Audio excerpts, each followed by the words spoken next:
बिस्मिल्लाहिर्रहमानिर्रहीम। आप देख रहे हैं मेरा यूट्यूब चैनल डॉक्टर मुकर्रम।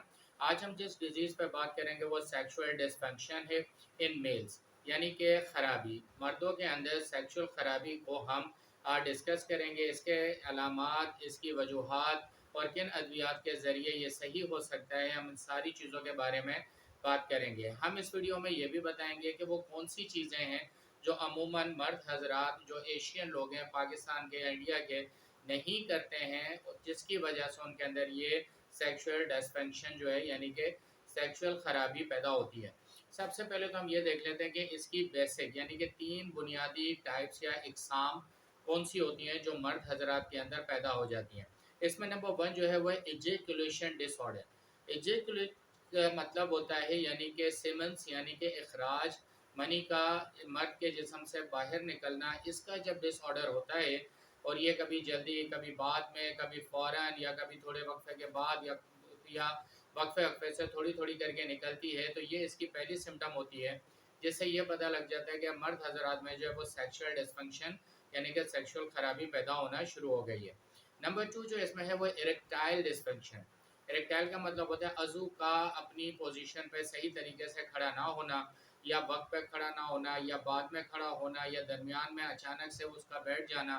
तो अज़ू का जो एजेकुलेशन है उसके डिसफंक्शन का ये दूसरी अलामत है, जिससे ये पता लगता है कि मर्द के अंदर सेक्सुअल खराबी पैदा होना शुरू हो गई है। और इसमें जो तीसरी टाइप है वो इनहेबिटेंट सेक्सुअल डिज़ायर, यानी कि सेक्स की जो डिज़ायर है, ख्वाहिश है, वो ख़त्म होना शुरू हो जाती है और वो जितने वक्फे के बाद पैदा होनी चाहिए वो पैदा नहीं होती। तो ये तीन बुनियादी चीज़ें हैं जिनसे हमें ये पता लगता है कि मर्द के अंदर अब सेक्सुअल खराबी पैदा होना शुरू हो गई है। अब हम एक और बात पे डिस्कस करते हैं कि what is dysfunction in males, यानी कि सेक्सुअल खराबी मर्दों में करती क्या है। सबसे पहले तो ये मर्द के अंदर फिजिकल और साइकोलॉजिकल प्रॉब्लम को पैदा करती है, यानी कि वो जिस्मानी तौर पर और नफ्सियाती तौर पर जो है परेशान होना शुरू हो जाता है।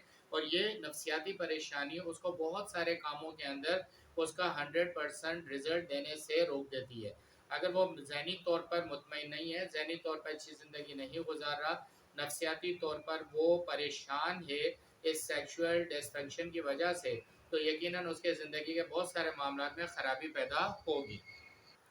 तो ये खराबी उसके अंदर पैदा होगी कि वो मेंटली और फिजिकली तौर पर खुद भी और अपने पार्टनर को भी मुतमईन नहीं कर पाएगा, जिससे पूरी ज़िंदगी में उसके असरात नुमाया होना शुरू हो जाते हैं। ऐसे लोग कमज़ोर होना शुरू हो जाते हैं, भूख ख़त्म हो जाती है, बातचीत करना कम कर देते हैं, लोगों में उठना बैठना कम करते हैं, महफिल से उन्हें खौफ आने लगता है। तो ये सारी कंडीशन उनमें पैदा हो जाती है। अब हम अगला पॉइंट देख लेते हैं कि what causes sexual dysfunction in male, यानी कि कौन से असबाब हैं जिनकी वजह से मर्दों के अंदर ये सेक्सुअल खराबी पैदा होती है। सबसे पहले तो है लो टेस्टोस्टेरोन। लो टेस्टोस्टेरोन क्या होता है? ये एक ऐसा हार्मोन है जिसे हम सेक्स हार्मोन कहते हैं। अगर मर्द के अंदर टेस्टोस्टेरोन की प्रॉब्लम है तो उसको मेडिकल चेकअप के ज़रिए रिपोर्ट ले लेनी चाहिए कि इसमें क्या ख़राबी है, क्योंकि इसकी वजह से ये हार्मोन बहुत सारे काम करते हैं। नंबर वन, ये सेक्स हार्मोन होता है, सेक्स को मर्दों के अंदर पैदा करता है। नंबर टू, ये सेक्स ड्राइव यानी कि सेक्स कितनी देर चले उसको भी ये मुनासिब तरीके से बरकरार रखता है। फिर तीसरी है कि ये मांस, यानी कि मर्द का जो अज़ू है वो पतला है, सूखा है, उसको तंदुरुस्त व तवाना रखने के लिए भी इसका होना बहुत ज़रूरी है। फिर है स्ट्रेंथ यानी कि ताकत, उसके अंदर कितनी ताकत रहे, कितनी सख्ती रहे, कितनी हार्डनेस रहे, उसके लिए भी टेस्टोस्टेरोन का जो है मुकम्मल होना ज़रूरी है। और फिर ये रेड ब्लड सेल को वहाँ तक पहुँचाने और बनाने में भी अहम किरदार अदा करते हैं। तो पहला तो कॉज़ ये है कि मर्दों के अंदर टेस्टोस्टेरोन की जो है कमी आ गई है, जिसकी वजह से उनमें अब ये प्रॉब्लम जनरेट होना शुरू हो गया है और इसकी वजह से बहुत सारे मसाइल पैदा हो रहे हैं। इसके बाद जो हम आगे देखते हैं, दूसरी चीज़ इसमें होती है कि प्रिस्क्रिप्शन ड्रग्स, यानी ऐसी ड्रग्स जो प्रिस्क्राइब की गई हैं, बताई गई हैं, वो सारी की सारी गैर मुनासिब हों। ख़ास तौर पे उनके अंदर वो चीज़ें हों जो कि एंटी डिप्रेशन को ख़त्म करती हैं, यानी कि एंटी डिप्रेशन मेडिसिन जो डिप्रेशन के लिए इस्तेमाल की जाती हैं, ये मेडिसिन मर्दों के अंदर बहुत तेज़ी से जो है वो सेक्सुअल डिसफंक्शन को पैदा करती हैं। या डायबिटिक की जो मेडिसिन हैं उसका इस्तेमाल हो सकता है, या हाई ब्लड प्रेशर की वजह से जो मेडिसिन इस्तेमाल की जा रही है उसकी वजह भी हो सकता है। इसकी एक वजह ये भी हो सकती है कि स्ट्रोक, अचानक से पेशेंट का गिर जाना, या जहनी या दिल का कोई मर्ज़ अगर उसको है तो भी उसकी सेक्सुअल परफॉर्मेंस में फ़र्क आता चला जाएगा। तो ये वो कॉजेज़ हैं जिसको हमने देखना है कि पेशेंट का डायबिटिक होना, हाई ब्लड प्रेशर उसका ज़्यादा ना हो, टेस्टोस्टेरोन्स उसके पूरे हों और उसके अंदर सेक्सुअल डिज़ायर तभी पैदा होगी। एक कॉज़ ये है कि जो पेशेंट स्मोकिंग बहुत ज़्यादा करते हैं, उनके अंदर भी स्मोकिंग के बद असरात की वजह से जो है वो सेक्सुअल डिसफंक्शन पैदा होती है। फिर अल्कोहल और ड्रग का इस्तेमाल, ऐसी ड्रग जिसमें नशावर चीज़ें होती हैं, उनका इस्तेमाल अगर कोई पेशेंट करता है तो उसके अंदर भी ये सेक्सुअल वीकनेस या सेक्सुअल डिसफंक्शन पैदा हो जाएगी। अब यहाँ पे मैं आपको 2 बेस्ट होम्योपैथिक मेडिसिन रिकमेंड करूँगा। अब तक की जो हमने सिम्पटम्स पढ़ी हैं, उन मेडिसिन्स को इस्तेमाल करने के बाद और बाकी भी इस वीडियो के आखिर में मैं आपको 2 और मेडिसिन रिकमेंड करूँगा। तो ये 4 मेडिसिन्स का ग्रुप जो है आपको बेहतरीन रिज़ल्ट फराहम करेगा। इसमें पहली जो मेडिसिन है वो एग्नेस कैस्टस है। एग्नेस कैस्टस के साथ आपने ऑस्टिलिगो और एग्नेस कैस्टस को आपने 200 पावर में इस्तेमाल करना है और इसके 10 कतरे आपने 1 घूंट पानी में डाल के इस्तेमाल करना है। मैं वीडियो के आखिर में इसका तरकीब इस्तेमाल भी बताऊंगा। तो हम बात कर रहे थे कॉजेज़ के ऊपर कि किस तरह किन चीज़ों से आपके अंदर ये सेक्सुअल वीकनेस आ जाती है। अब कुछ चीज़ें ऐसी हैं कि अगर ये आपके अंदर बीमारी आ गई है, तो इससे आपके अंदर मज़ीद क्या खराबियाँ पैदा होंगी। सबसे पहली तो ये है कि आपकी सेक्सुअल परफॉर्मेंस डिससैटिस्फैक्शन पे चली जाएगी। यानी कि आपकी जो सेक्सुअल तरीका है, जो आप अपने पार्टनर के साथ मिलके मुतमईन होना चाहते हैं, आपको गैर इत्मीनान बख्श रिज़ल्ट मिलेंगे, जिसकी वजह से आपकी अपनी ज़िंदगी मुतासर होगी। और इसकी एक वजह है कि मैरिटल रिलेशनशिप जो है वो ख़राब होंगे।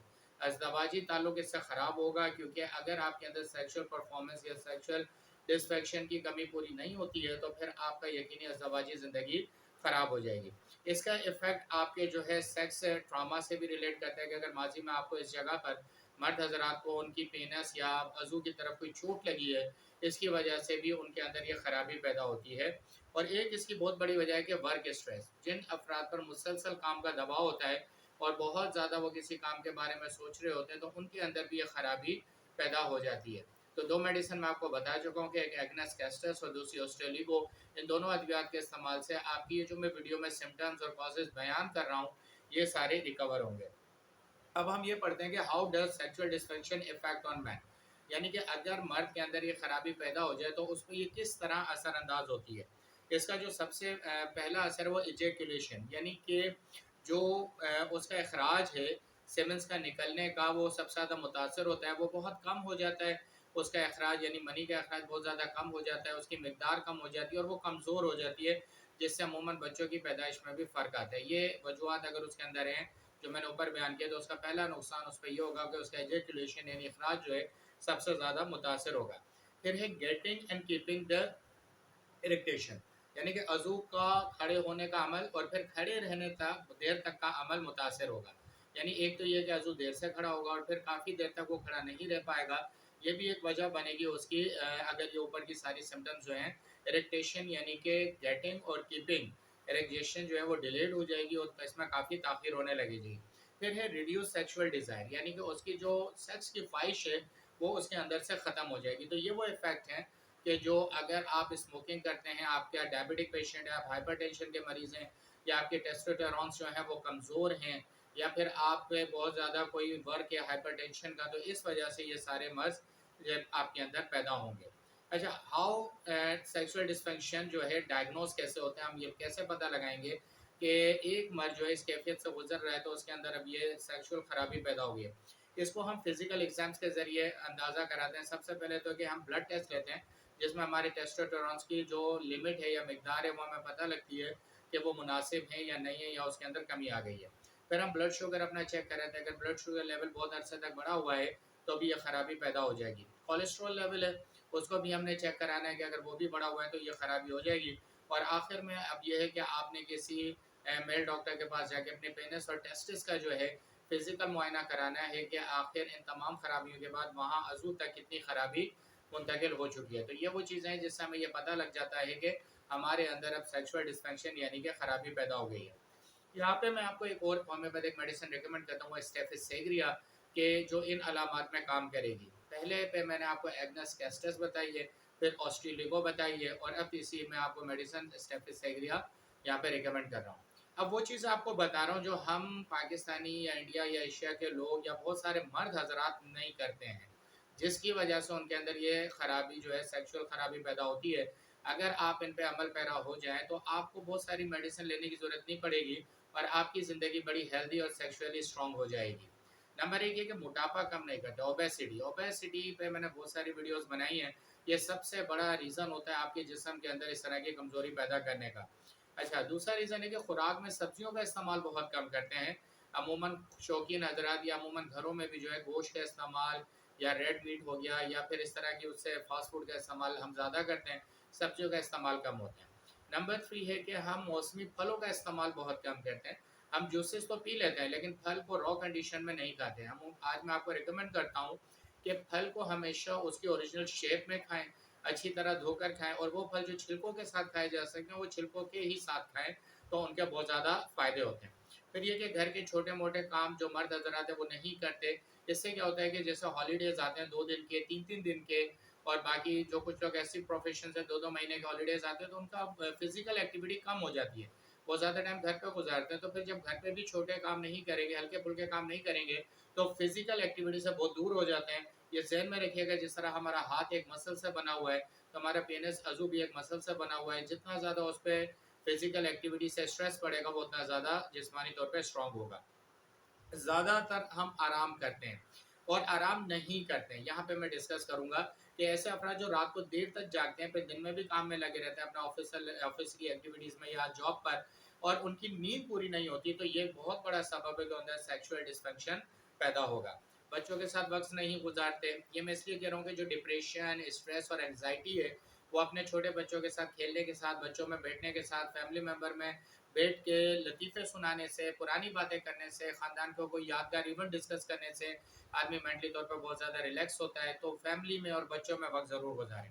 अच्छा, अपने वज़न को हल्का करने की हर वक़्त कोशिश करें कि जिसकी वजह से आपका फ़िज़िकल वेट भी कम हो, फैमिली में बैठें तो आपका मेंटल डिप्रेशन भी कम होता चला जाएगा। और सबसे अहम चीज़ है कि वर्जिश नहीं कहते, एक्सरसाइज़। हम लोग अगर एक्सरसाइज़ अगर मैं आपको एक आखिरी बात कहूँगा, अगर आप एक्सरसाइज़ करते हैं, रोज़ाना का आधा घंटा कोई भी फिज़िकल एक्टिविटी करते हैं और मतलब ग्राउंड में जाके या घर में जाके रनिंग है, जंपिंग है, पुशअप्स हैं, डंट्स हैं और स्किप रोपिंग है, अगर आप ये करते हैं तो आप इन तमाम चीज़ों पे कवर पा लेंगे और इस्तेमाल करने के बाद आपको इस्तेमाल की ज़रूरत नहीं पड़ेगी और आप फिज़िकली फिट हो जाएँगे। मीठे का इस्तेमाल कम करना है, मीठा वैसे भी एंग्ज़ायटी और डिप्रेशन को बढ़ाता है, हमेशा ज़हन में रखिएगा जो अफ़राद मेंटल वर्क से या डिप्रेशन की वजह में ज़्यादा रहते हैं, उन्हें चीनी का इस्तेमाल, मीठे का इस्तेमाल, मीठी अशिया का इस्तेमाल बहुत कम करना है।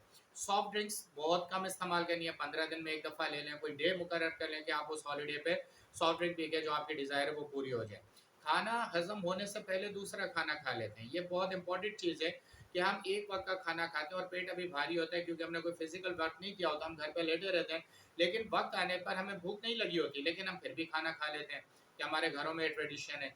ये भी वजह बनती है आपके ओबेसिटी की, आपके कोलेस्ट्रॉल की, आपके डिप्रेशन की और इससे आपका मैदा भी खराब होगा और मैदा प्रॉपर फंक्शन नहीं करेगा तो पूरी बॉडी फॉल नहीं होगी। बेकरी आइटम्स का बहुत ज़्यादा इस्तेमाल है। हम अमूमन घर से नाश्ता या दोपहर का खाना नहीं लेके जाते तो हम बेकरी आइटम्स पे रिलाय करते हैं जिसकी वजह से ये प्रोसेस फूड होता है और ये प्रोसेस फूड जो है सैचुरेटेड फूड है, यह आपको बहुत ज़्यादा नुकसान पहुँचाता है। फिर ये कि फ़ास्ट फूड का इस्तेमाल भी बहुत ज़्यादा है जो अमूमन हम बाहर से लेके फ़ौरन ही खा लेते हैं क्योंकि हमारे पास टाइम कम होता है या हमारे पास प्रॉपर मील घर का बना हुआ नहीं होता। तो ये वो चीज़ें हैं कि अगर आप ये खुद से कवर अप कर लें तो शायद आप में ये बीमारी पैदा ही ना हो। अब मैं आपको चौथी और आखिरी मेडिसिन बता रहा हूँ, वो है सेलेनियम। कि आपने सेलेनियम को 200 पावर में बकाया 3 मेडिसिन के साथ इस्तेमाल करना है। मैं तीनों मेडिसिन के नाम यहाँ बता देता हूँ। पहली है एग्नस कैस्टस, दूसरी ऑस्ट्रेलिगो, तीसरी स्टेफिस एग्रिया और चौथी है सेलेनियम। इन चारों दवाइयों को आपने 200 पावर पोटेंसी में सुबह, दोपहर, शाम और रात में इस्तेमाल करना है। हर दवाई के वक्त में उसमें से 10 कतरे आपने घूंट पानी में डाल के इस्तेमाल करना है और 20 दिन तक इस्तेमाल करना है। पहले शुरू में 10 दिन इस्तेमाल करना है, फिर 5 दिन का वक्फा देना है और फिर दोबारा 10 दिन के लिए इस्तेमाल करना है। तो इंशाल्लाह जितनी चीज़ें मैंने डिस्कस की हैं इनमें आपको बेहतरीन फ़ायदा मिलेगा। मज़ीद अगर आपका ये मर्ज़ पुराना है और मुकम्मल नाकामी की तरफ जा चुका है तो डिस्क्रिप्शन में मेरा व्हाट्सएप नंबर और ये स्क्रीन पर भी मेरा व्हाट्सएप नंबर आ रहा है, आप इस पर रब्ता करके अपना मुकम्मल केस मुझे रजिस्टर करा सकते हैं। इन दवाइयों का इस्तेमाल करें, इस वीडियो को अपने दोस्त यारों में शेयर करें, चैनल को सब्सक्राइब करें और जो आखिर में मैंने आपको सारी टिप्स बताई हैं वज़न कम करने से लेके आखिर में बेकरी आइटम तक की, इन सब को आप इस्तेमाल करें। वर्जिश भरपूर तरीके से करें, रोज़ाना आधा घंटा से 45 मिनट, इंशाल्लाह आपके सारे मर्ज़ पूरे हो जाएंगे। वीडियो देखने का शुक्रिया। अल्लाह हाफ़िज़।